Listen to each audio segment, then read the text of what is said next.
Hi, and welcome to Second Rate Film School. I'm Andrew, and today we have a very special guest, Bill Oakley. Welcome, Bill. Hello, Andrew. It's great to be here. I'm Great, delighted. great to have you on. Been a long-time fan. You have a career that's longer than my arm if we were to print out. Producer on Simpsons, writer, Portlandia, etc. And today's main topic, Mission Hill, as my Yes. background would be. Here, quarantining in Mission Hill, everything seems a little more animated, I suppose. So, today we're doing a commentary on Episode 9, Unemployment Part 2, or Theory of the Leisure Ass. Original air date July 14th, 2002. So, who else to have a better conversation with than one of the creators and writers? Yes, I'm excited. So, all right, well, we're going to launch right into that. So, sync up with the countdown in a few seconds. All right, so we're now starting with the episode. So first off, I think the music in this, we talked a little bit briefly off camera. The music in this show is great. You'll have to look for some pirated copies to get all the original music, but the theme song itself is still intact and very catchy. Yes, this was a version of we had the group Cake, which we were big fans of, perform this song, which is basically it's really similar, if not identical, to their actual song "Italian Leather Sofa." Um, we had actually thought that they were going to make up something original, but then when they turned this in, we were like, "This is fine," and so we used it, and it's very catchy. It's kind of hummable, which is I think important for a TV theme song, and I think it's one of the signature elements of the show. Yeah, and this is one of the most unique shows, even still now, 20 years later, let alone in 1999. Yeah, it was a little too unique for 1999, which is why it was only on for two episodes, um, or maybe three. So we've, in fact, also at the end of this, let's talk. We'll be talking about the spinoff that Josh and I are working on of Mission Hill. Um, anyway, yes, this show was the absolute wrong show to be on broadcast television of any type, especially the WB network, which is where it was. And maybe anybody under 30 probably doesn't even remember the existence of the WB network. But at the time, they were delighted to have our show. But by the time we had finished animating the show, they had decided they were the Teenage Girl Network, and it was all Buffy, Roswell, Angel, that kind of thing. And this show did not have a home on that network, and they aired like two or three episodes to very low ratings, and immediately canceled it. Which is, we put 2 years of very hard work into this thing. Fortunately, though, Adult Swim was invented a few years later, and they bought this for super cheap, I'm sure. They bought all 13 episodes and aired them over and over and over again. Not just Adult Swim, but also Teletoon in Canada Yeah. did the same thing, and thus we built up an audience. And this crazy, forgotten show has turned into a cult thing over the past 20 years. Yeah, and that's how I originally was viewing it on Adult Swim. That was back in the early days when they were still doing like C Lab, Space Yeah. Ghost, and all that. So that's when I was a youngin, and I was like, "Well, this is cartoons, but they're saying like ass and like there's masturbation." So like I was like a little like, "Oh, this is like what is it? Should I be watching this?" And of course, I watched it over and over again. And I think the great thing about this show is the way you guys like wrote it. As a kid, I more was in tune with Kevin because I was a nerdy kid. But as I've grown older, now I'm like, oh yeah, this is clearly the Andy French show now. So it works Right. on multiple levels across the years versus love Futurama and The Simpsons and all that. But it's like it. I think you get more or less the same as a kid as you do as an adult in a lot of cases. Where this, I think, can view it crazy, and I can't wait to get older to see Gus and Wally, like what it's like being an adult. Yes. That's cool. I've never heard that perspective on it before, but I'm glad that it works on those levels. Yeah, and having the same name as the one main character now, I can really connect with him. Uh-huh. But yeah, so I mean, this is the 1-2-parter you got. Obviously, the first part had Andy losing his job at the mattress store and all that. So a question I have with that is, I know you said in interviews, Andy was going to continue losing his job or getting a new job every 8 or so Yeah. episodes. Would that have been the last we would have seen of Ron? Would he have ever come back, or we cut the cord? Any coworkers in the background, they're just gone now. We would see Ron again, but he would not be necessarily working at let's just say Waterbed World is gone. Yeah. However, Ron as a character would return. In fact, Ron will possibly return in the spinoff as well, and he's not gone. But and as same with the coworkers like Fechstein and a number of those other characters that you probably didn't realize had names at Waterbed World will appear in the world. But the general thing about this show was that we wanted time to move forward slowly, but unlike The Simpsons, where everything is reset at the end of every episode, we wanted this to things to gradually change. And one of the things is that there was a plan basically for should this had the show been successful, there was a plan that basically by season 8 or season 9, Andy would have finally achieved the success he had hoped for, and basically would have become like Matt Groening, and would have his own animated show, and would be rich and living in Hollywood. And there would definitely be downsides to that too, but he would have achieved his dream, and he may have had some regrets along the way. In any case, the plan was for him to change jobs about every 3 episodes. Okay. Which, sorry, did I say 3? I mean every 8 episodes. So 3 times. This is back when there were 22 episode seasons of shows, but it would be approximately 3 times per year. He would change jobs until season 7 or 8, and he'd gradually get better jobs. He'd gradually have more success with his cartooning, while being tempted, to take other jobs, or like he was tempted to take the strip club manager job in episode 6, I think it was. He'd have other things along the way that would, possibly derail his goals for a while and stuff. Anyway, this was the first of those transitions, and the only one. Well, actually, wait a minute. There was in the episodes that. Let me take a step back here. There also are 5 episodes that were written and partially animated. I don't know if you knew that, but the episodes. There were 5 more episodes because the network loved the show until they put it on the air and it got terrible ratings. So they were like, we want more scripts. So we wrote 5 more scripts, and we also partially animated them. Like you can find on YouTube the animatic for 1 act of an episode, and you can find a sort of a storyboarded table read for another one, and you can read all the scripts online. But basically, what happened is that Andy he got this job in this episode, and he was still in it by episode 18, but we had imagined that he would probably get a new job around episode 20, which would have been like the first or second episode of the next season, should that ever have arrived. Yeah, and it's again very creative, and you now with shows like Rick and Morty, you do see arcs in animation, but you never really saw that in like these cartoons back in the day. Homer always ended back at the power plant. He would have his one-offs of his adventures doing something else kooky and all that. But it was very creative and again ahead of its time to see like we're changing. Waterbed World is gone, but like you said, the characters would be there, which is great because I love Ron. I thought he was such a great character. And he is really fun. By the way, this was that line that Gus just had when he's like boxcar in the Depression. That was the first time I realized how old they were. I just always pegged them as being like middle aged, and then when you have this and the last episode, the Plan 9 parody, I'm like, oh, they're a lot older than what they seem. I guess now looking at Gus or Wally, you could see a little bit, but funny how. Well, I think he's about 70, and again, this will come up a great deal in the spinoff, which is about them to some extent. But yeah, that's true. It's kind of a multi-generational universe, and I never really thought of it that way until you said it. But that's cool. Yeah. So in this episode, you'll see what happens is that Andy. I don't want to spoil the ending, but basically, Andy does make this transition to a new job, courtesy mainly of Jim's intervention. Jim, his roommate, and part of what we thought was that.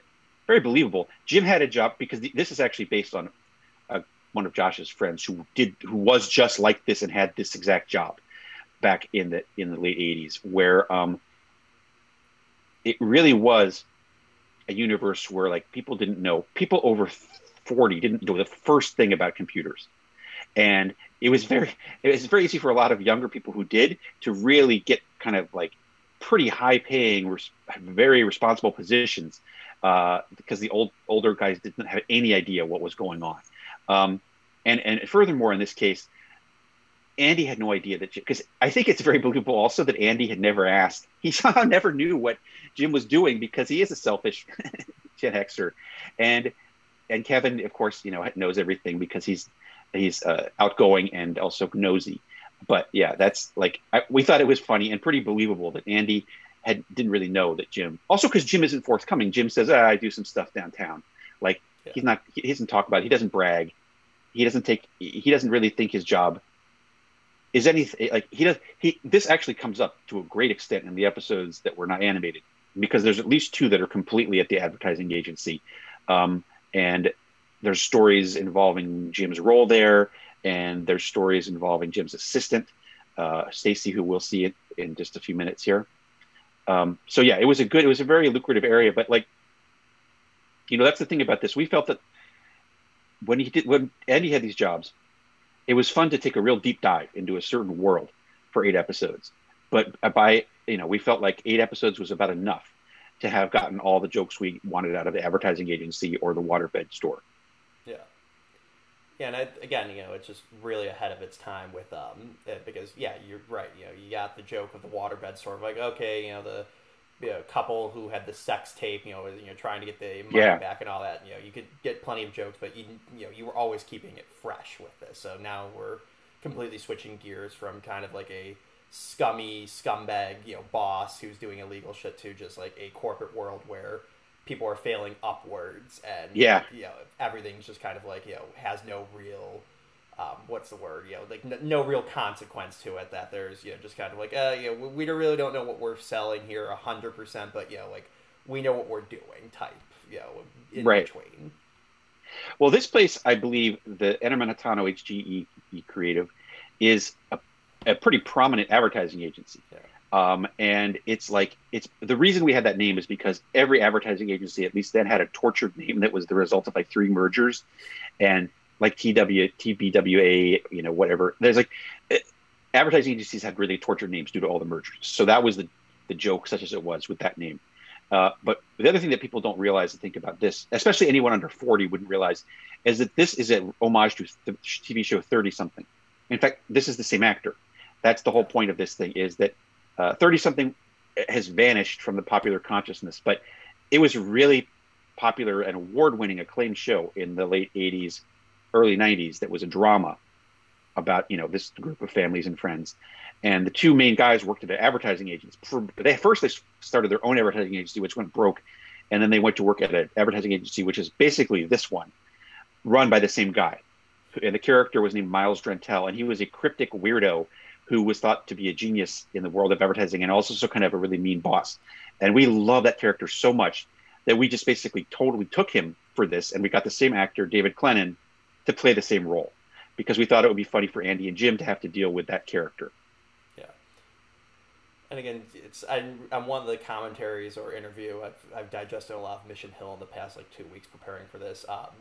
You said that or one of you guys said that the humor with this show is not always really in your face. It's very observational, and you have to watch it 2 or 3 times to get a lot. And that's a joke that's is just perfect. That's you if you don't get it, if you've never watched 30-something, it's still funny. The character's an interesting character and all that, but it adds an extra layer if you do notice it. And it's the same thing with the agency name. The first couple times I watched it, I never paid attention, but then seeing that show, I'm like, oh, it barely fits on the wall. The name is so big now. Yeah, and those are something that was part of the point of this show, is we did not want to do a gag fest.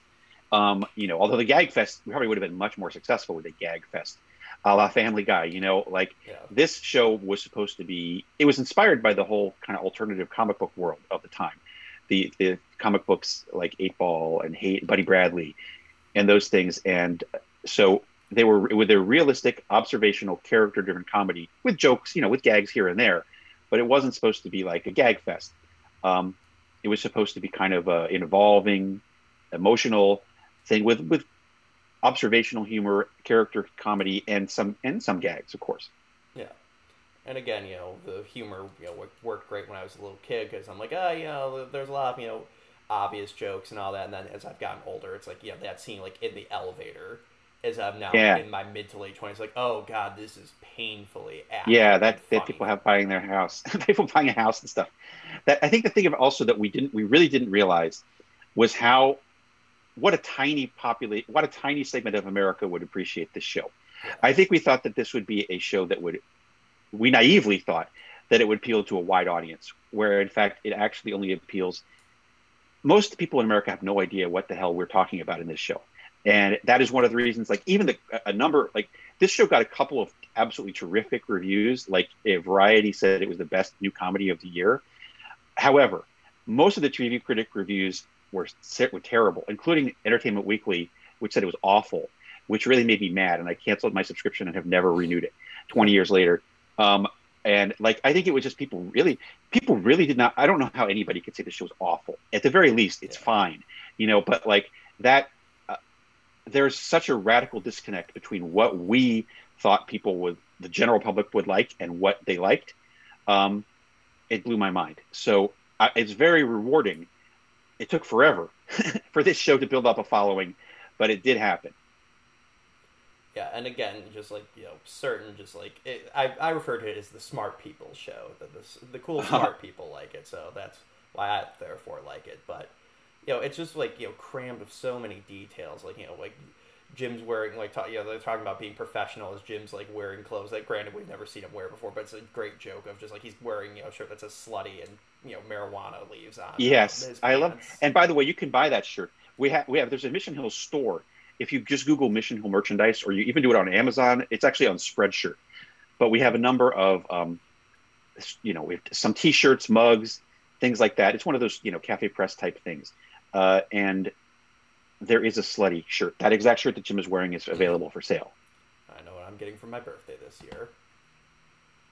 But this is great. Now how he's trying to get, he's really unsure who to get his references, and I know as when I was in my early 20s, like trying to apply for jobs, like who the hell do I put as a reference? That this is a very real problem for people starting out, and it's this great dynamic between Gus and Wally, as Wally's like trying to lie for him, and Gus, we're finding out, is just like a very staunch moralist who's like, no, yes, I love this. This was all the creation of Aaron. I would say this script was written by Aaron Ehasz, who was an incredibly talented, very valuable writer on this show and other shows that worked on him with. But I think he was the one who kind of gave this dimension to Gus about like lying is wrong-hearted, which I still say like every couple of days.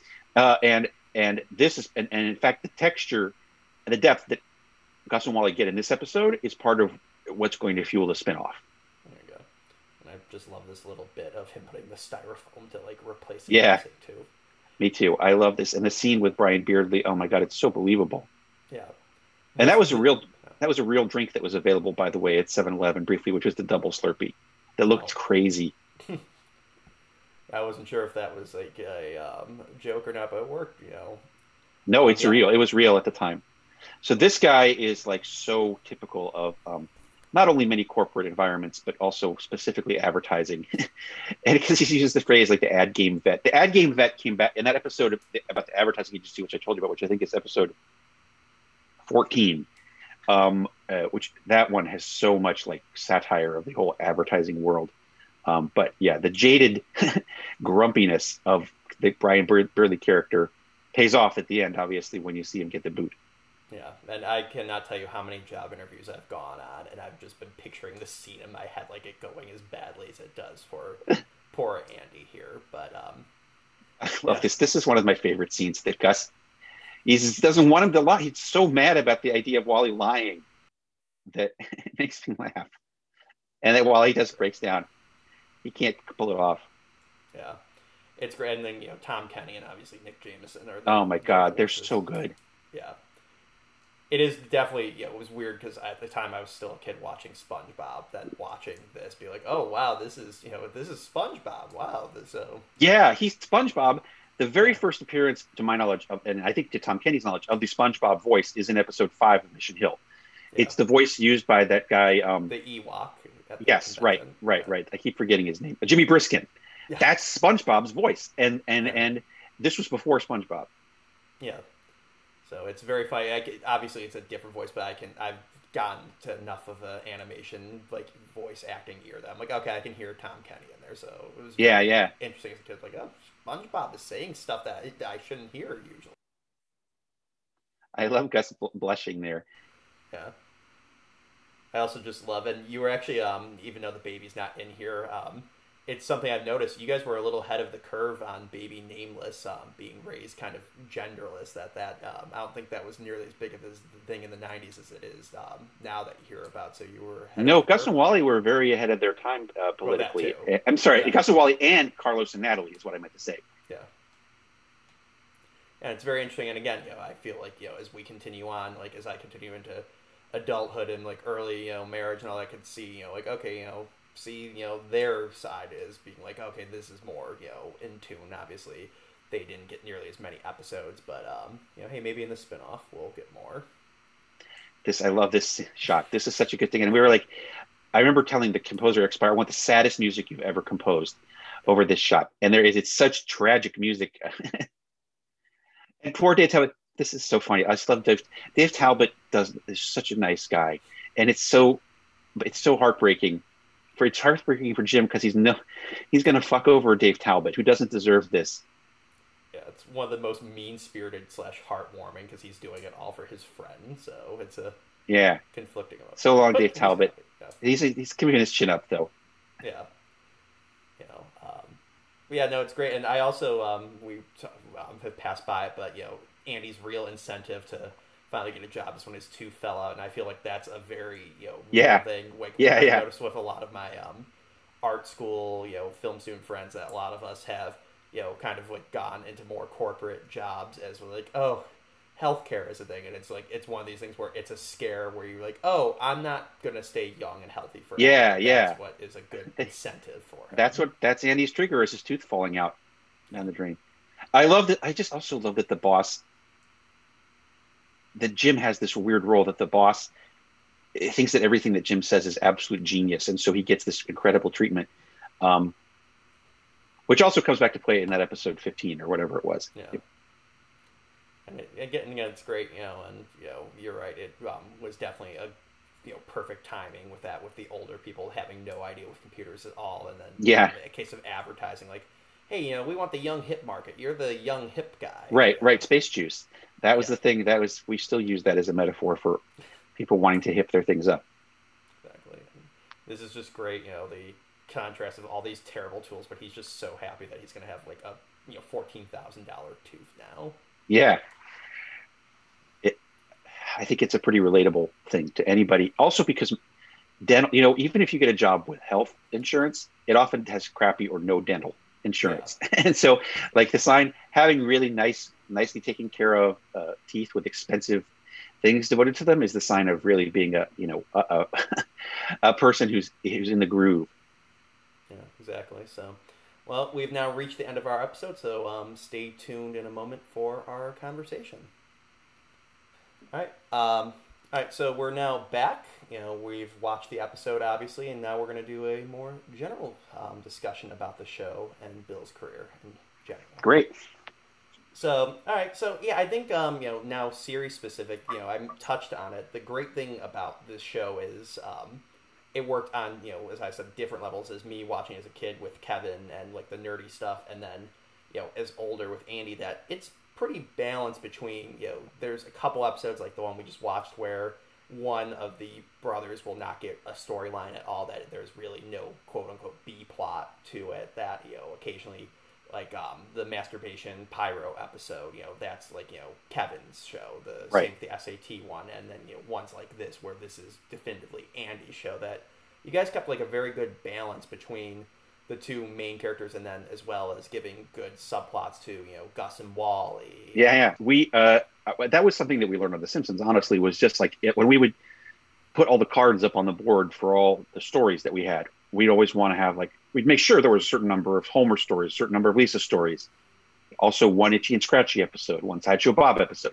So we learned how to do that, and basically just applied the same rules to Mission Hill.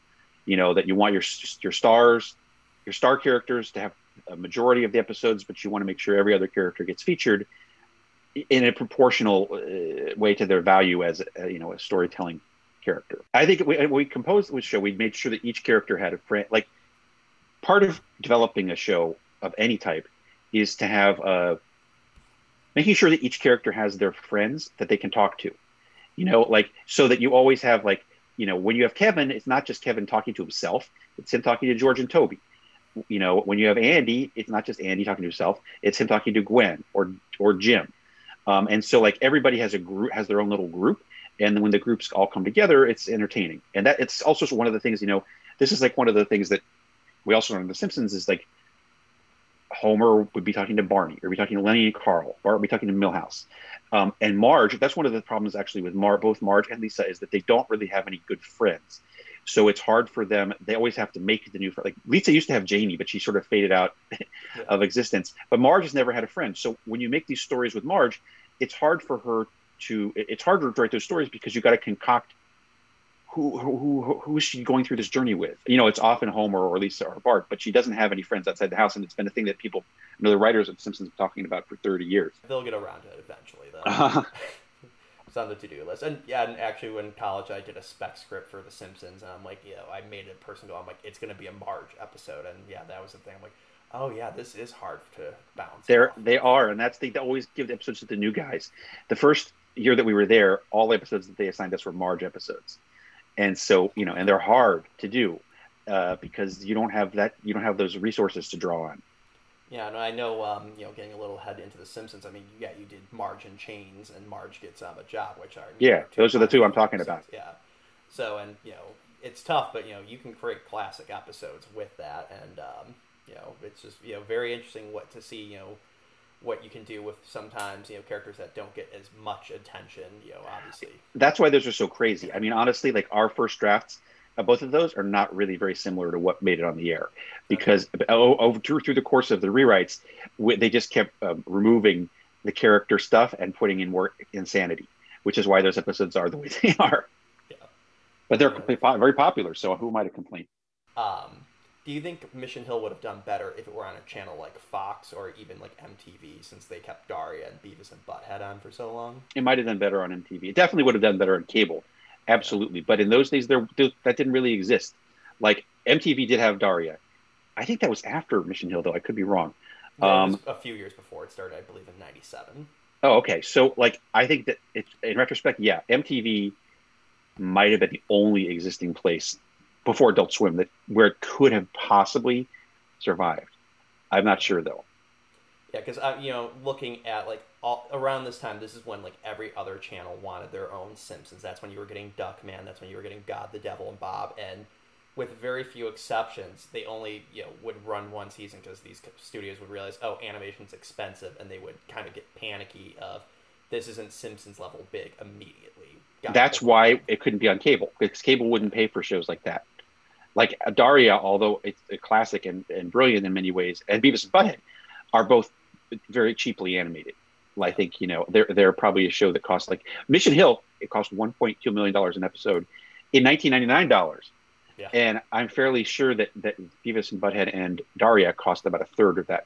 Definitely, wrong place. And again, it goes to what we were saying, ahead of its time. That I tell people, listen, if you like Rick and Morty and BoJack Horseman, Bob's Burgers, Mission Hill is godfather of that. They kicked it off. That's where you get continuing storylines. That's where you get a lot of observational humor and all that. So it's I'm very unfortunate that it happened to be a channel that didn't know what to do with you guys. It's trying to define themselves. And that when I found out, because again I grew up with this on Adult Swim.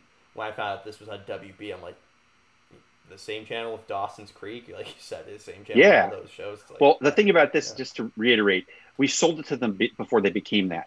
We sold the show to them before they had any identity whatsoever. And then during the time that we were writing and animating this, which was about 2 years, they became the Teenage Girl Network, and which was not where this show belonged. Exactly. It's a shame, but it still holds up.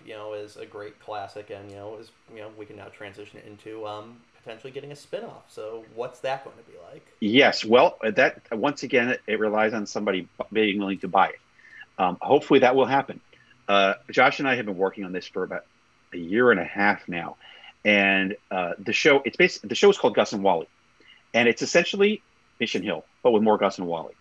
That's because we like to write for Gus and Wally, especially that last broadcast episode, the Plan 9 from Mission Hill was one of our possibly our favorites, and many other people's favorites. And Gus and Wally have a really rich interior life.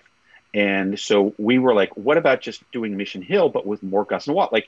Rather than have it'd be more. So Kevin and Andy are going to be. Everyone's going to be in the show, the same exact composition of characters, but there will be about 40% more Gus and Wally, as well as flashbacks. Because what's going to happen is that since Gus and Wally have lived in Mission Hill since 1958, we're going to have some stories that are told in flashback, a la Plan 9 for Mission Hill, but stories that take place in Mission Hill in the 60s, 70s, and 80s, involving Gus and Wally and their group and then we're going to have a group of friends that they had in the old days as well. So there'll be more of that. And the show also, I should say, this is not a modern, this show takes place 6 months after Mission Hill ended. So it's really 1999, 2000, and it will always be 1999, 2000. And thus this thing is a period piece, although Mission Hill is not a period piece. Gus and Wally is a period piece, and that it takes place 20 years ago. Yeah. Well, and that's the thing. I mean, even though this was, as you said on the commentaries and interviews, like, you were writing for, like, Gen Xers, because as it's also been said, you realized when you were on The Simpsons that there weren't really teens to early 20-year-olds on the show, with the exception of, like, Otto and some of the bullies. It still speaks, like, to, I think, a modern-day audience that Gen X and millennials, for all their differences, are still having some of the same problems. I mean, I've always said, if you take out some of the pop culture references that are specific to that era and updated the technology, like the computers, this you wouldn't even have to change the scripts, really. So even though it's going to be 1999, it still will seem current. Yes, I think that's the case, except for the technology, which will remain 1999 technology. Like in most cases, with the exception of a few jokes like Beck wearing the Carrie Pantsu, most of Mission Hill we tried to not put in contemporary references so it wouldn't get dated. That's part of the thing on The Simpsons, is that at least when we were there, I think Sam Simon had made a dictum not to do that either, because he wanted the episodes to play rerun forever and not seem dated. So you went very lightly on contemporary references. Yeah. Well, and that's actually an interesting thing that I've noticed watching Simpsons as we got later. They were also trying to fudge the backstories of Homer and Marge. Well, nobody expected the show to be on for that long.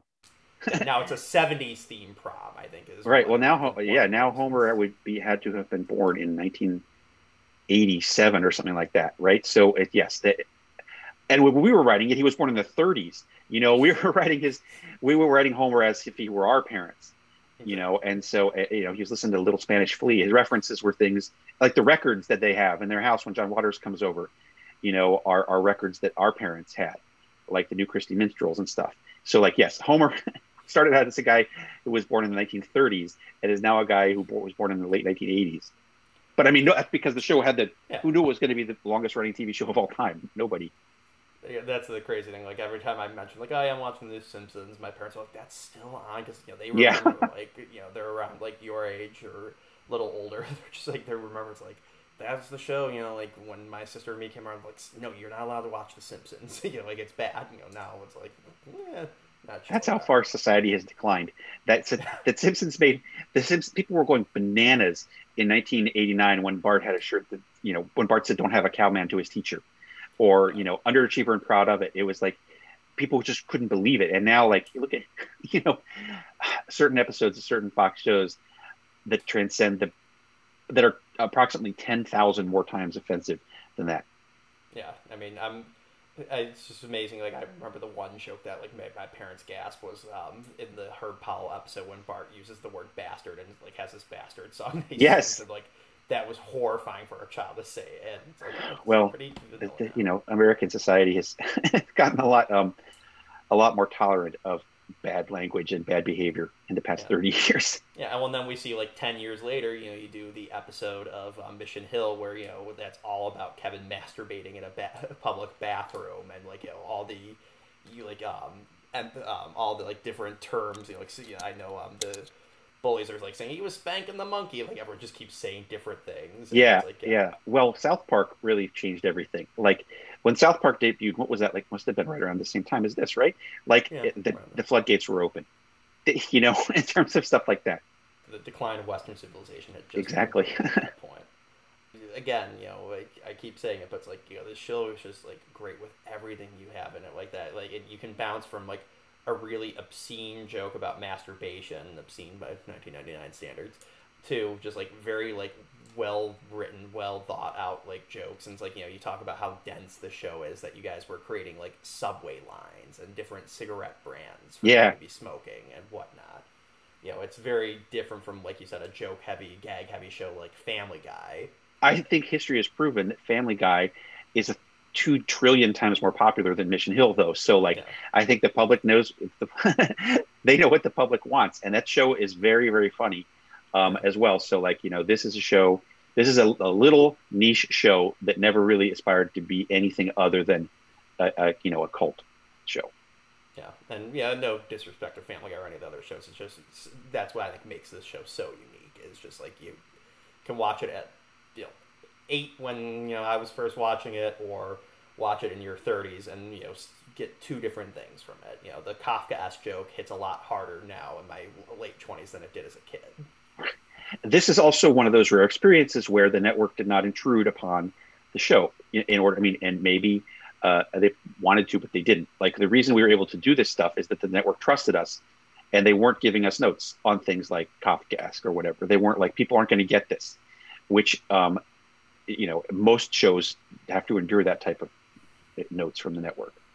Yeah, and it's a real shame. Like I've said it before, I'm not just trying to like I'm pressing you with it, but it's like, it's a real shame that this is like one of the shows where I'm like, God, I wish there was more. I've read the scripts, you listen to the animatic and all that. When I saw the headline about the Gus and Wally spinoff, I'm like, this is the best news I've heard in a very long time. Like, I am excited for this. Let's hope that somebody buys it. Hopefully, it's HBO Max would be a good place for it. Yeah. Because Time Warner owns this property anyway.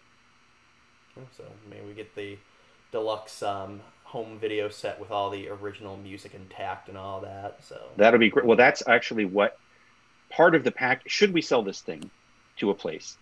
Whatever place buys it, we'll get the original episodes, and we'll get the rights to the 5 episodes that we can also finish animating, should they want to. We can finish those 5 missing scripts.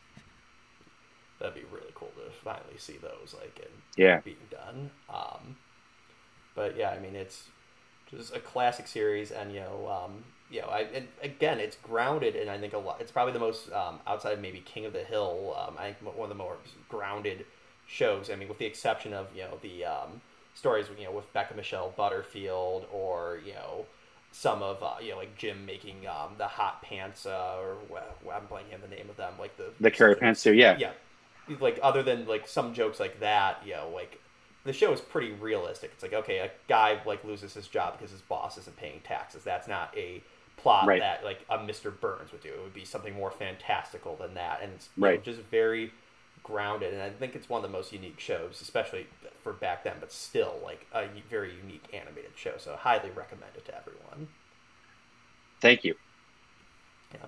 So, and then pivoting a little bit just to some Simpsons questions, since I'm a huge Simpsons nerd, as are a lot of people on the internet, seemingly. You were an executive producer from 1995 through 1998. You had been there since 1993, so you were there for a good chunk of what fans have described as the golden age. How did that differ from the writing room for The Simpsons to later Mission Hill and other shows you've worked on as well? It was pretty similar, because we learned everything we ever knew from working on The Simpsons. I would say that most of it was real. The room, the one difference is that the room on Mission Hill only really worked on stories. The room, and at The Simpsons, everything was done in the room. People would go out and write a first draft, and then it'd come back to the room. Whereas at Mission Hill, the room mainly worked on coming up with the stories and in great detail. And then usually what would happen is Josh or I or one of our trusted co-EPs would rewrite the script. Or we'd rewrite it as a group. And so we didn't have a room doing rewrites of scripts. Now, you've written, as we already mentioned, episodes like Marge and Chains and Marge Gets a Job. But you also wrote fan favorites like 22 short films about Springfield. So what was the process on an episode like that? Like, was that a lot more difficult than your usual episode, or similar enough? No, I didn't write, to be clear, I only wrote one part of that, which is the steamed hams part. Superintendent, I hope you're ready for mouth-watering hamburgers. I thought we were having steamed clams. No, I said steamed hams. That's what I call hamburgers. You call hamburgers steamed hams? Yes, it's a regional dialect. What region? Upstate New York? Really? Well, I'm from Utica, and I've never heard anyone use the phrase steamed hams. Oh, not in Utica. No, it's an Albany expression. I see. which is now the Okay. meme, was the biggest meme of 2018. That part, that was a group effort, and it was entirely because I think one of the first weeks that we were there in season 4, this episode, The Front, came in really short, which is that one about Grandpa writing the cartoons. So we had to fill up. This Mike and Al did all this. Mike, Reese, and Al Jean. They had to come up with something that would fill up an extra 30 seconds, and they came up with that thing about the Adventures of Ned Flanders, which is, Ken's Lovers, that little theme song, and they did that joke about like it's church, it's Saturday, and we thought that was so amusing, and because it was so corny, but it was so, and it had a little theme song and everything, and it was so delightful that we wanted to do that. Our episodes always came in so long, though, that we never had the opportunity to do that. So we came to the conclusion we're never going to get to do those funny little things unless we make a whole episode of them. And this was around the time that Pulp Fiction had come out and some other movies that were kind of like that. And so we were like, what if the whole episode is just nothing but those little Ned Flanders things, but they're all strung together with some sort of, device. And Greg Daniels supervised, basically everybody we had a draft, an NFL style draft where you get to pick the characters. Everyone got to pick the character they wanted to write for. I wanted to write for Skinner or Chalmers, really, but Skinner comes as part of the package because they're my favorite characters, and I love that routine they had where Skinner would make a mild lie and Chalmers would call him on it, and then it would go on. Usually he would drop it after that. So I wanted to do a thing with that where that went on and on and on and on, and I wrote that part. Everybody else, all the other writers, everybody got to write at least 2 segments of that, and then Greg kind of strung them all together. So that was very different than our normal process. Yes. That, again, a classic episode. Now, you obviously also did Who Shot Mr. Burns, so what was, writing a mystery like that for a show that also never got really 2-parters. I think they didn't do another 2-parter for another almost 20 years. So what was that like? It was a pretty hard to come up with the mystery and put all the elements in place. But it wasn't that much harder than writing a Simpsons episode is arduous. And so this wasn't that much harder. Like a lot of it we kind of worked out in the room, and I should say, this was Matt's idea.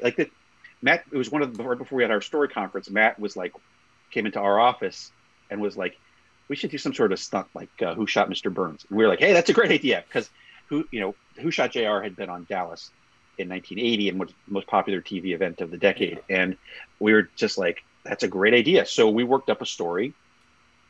We took it to the writers' story conference, and Jim Brooks added his input. And because Josh and I wanted it to be Barney.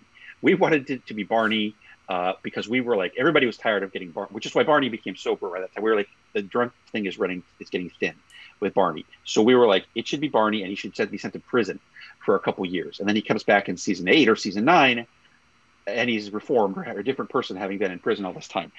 And because we also wanted it to be, but I think Jim's instincts are always correct about this kind of thing.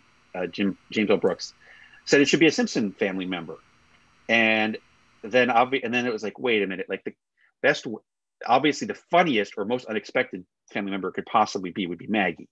And so, but there was we didn't like that idea because we were like, we thought it was dumb because the baby didn't, how could the baby possibly do it? It would have to be a coincidence as opposed to a plot.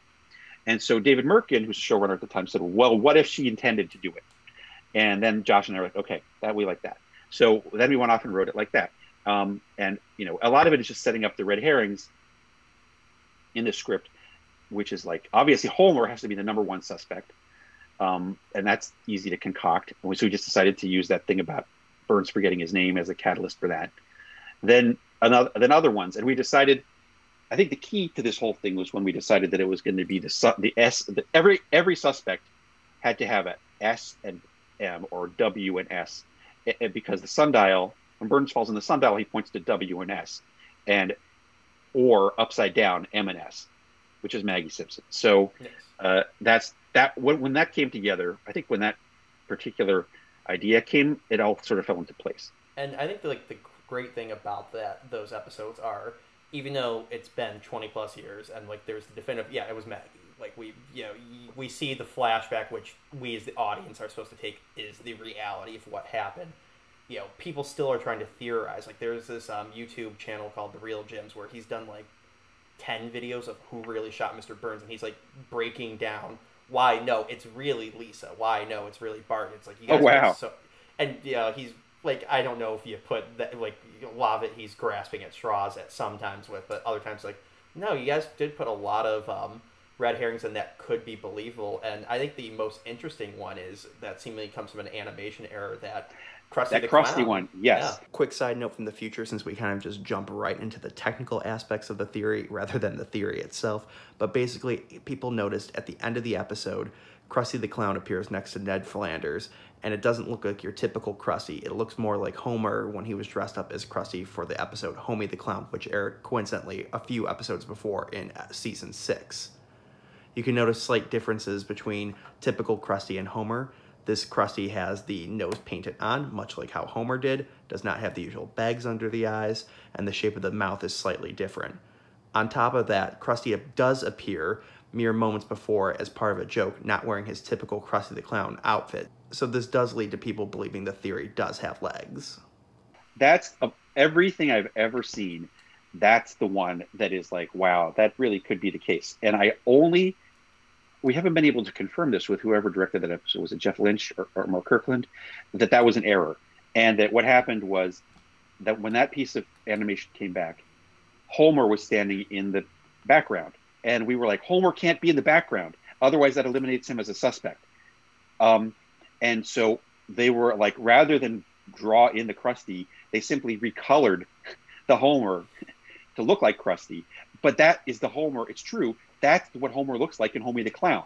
Exactly. So, and it doesn't have, he has a couple different elements of his face. So whoever discovered that, I mean, I can tell you for certain, we didn't intend for Krusty to shoot Mr. Burns. However, that's the best clue that's ever been found. Yeah, I would love to know if that was, like you said, he's not supposed to be there, quickly paint over it. Because as someone has also pointed out, when you watch the scene when they're all side-eyeing each other, he immediately side-eyes Flanders, and people wondered, like, was that, again, like an animation error where it's like, oh, well, Homer would obviously be suspicious of him. I mean, it still works as Krusty would be suspicious of other people, but it's great, and I think it shows, like you said. Well, also the people didn't know. You have to understand that the people who animated this didn't know who the culprit was either. It was a secret, and only like 4 people knew. All the writers knew, and Harry Shearer, and David Silverman, and I guess Mark Kirkland or Jeff Lynch, who directed this episode. But the people who animated it didn't know. So whoever put Homer in that scene, and probably was just, like you said, legitimately was like, oh, Homer would be looking at Flanders, unaware that Homer couldn't be in the scene for the reasons we had listed. Yeah, and again, it just shows you that, again, 20-something years later, that was around like 6 seasons, so that was like 96 or so, correct? Something like that, yes. Yeah, something like that. That's like, that long after, people are still like looking, and that's how dedicated the fans to these shows are. That something as simple as that, that a potential animation error is enough to like spur a lot of fans. Yeah, on. yeah, and, true. And and I think it's like you said with Mission Hill, like you get the cult fans going, like people are very excited for this. I know I'm very excited for the Gus and Wally spinoff to hopefully be bought. I will subscribe to whatever app I need to watch it. Good. I'll buy that the slutty shirt from Amazon next. So, and by the way, you guys, I don't know if you knew this, but I am also, people should watch Close Enough, which I am the head writer and executive producer of for the next season. Which I worked on a regular show back in its earliest days. And I also worked on this show back before it even existed, in the earliest days of season 1. And now I'm back for season 3 and maybe onward. Of course, and this is a different situation because J.G. Quintel obviously it's his creation, and he's a genius, and he takes he runs everything. I'm running the writers. And again, check that out too. And if you want to get good fast food reviews, follow Bill on Instagram and Twitter. That's my claim to fame these days. If you follow my Instagram, you will get virtually a daily update of something. You get videos every week or so, but also on my Instagram story, perhaps you can see behind me here, many of the hundreds and hundreds of food items from around the world that I am sent and sample and critique. And You know, thank God there's not a McDonald's within close distance of me because, man, whenever I see one of these videos, I'm like, should I click on it? Because I know I'm going to want to go to McDonald's right afterwards or Yes. go to wherever else. Arby's fish sandwich. That's my new love. Fish sandwich. Not a huge fish fan, but anytime the chicken ones come out, I'm like, God damn, I want to go to, like... There's a lot of good Popeyes. chicken ones out these days, yes. Popeyes will never be beat. But McDonald's new one is a good second place tie with Chick-fil-A. There we go. Yeah. So, all right. Well, again, thank you for coming on. This has been a great time. Hope to have you back on some other time to maybe commentate on another episode. That would be excellent. All right. Thank you very much. It's been a pleasure.